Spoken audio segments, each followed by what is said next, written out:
И в завершении огонь шестых международных игр «Дети Азии» продолжает свое движение по муниципалитетам Якутии. На днях он побывал в Оymяконском районе. На встрече символа игр побывали наши корреспонденты. Огонь спортивных игр «Дети Азии», зажженный на священной горе Киселях, что в Верхоянском улусе, встретили в Оymяконье. Передача состоялась на границе Оymяконского и Момского районов. Передаем огонь шестых международных игр «Дети Азии» от Момского района к соседнему Оymяконскому району.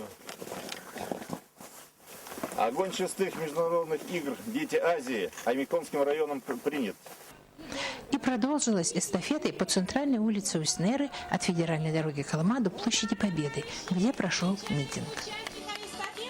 29 марта зажженной священной горе Киселях сегодня прибыла в Оymяконском территории.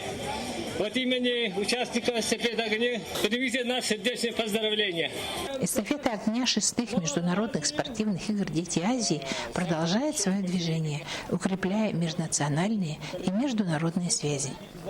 Сегодня нас встречает поселок Уснера, завтра будет Тирют и Учугей, послезавтра Оymякон, и там то 20 числа огонь будет в поселке Сарданах, и 21 мы передаем огонь шестых международных игр «Дети Азии» нашим соседям, там, Понскому району.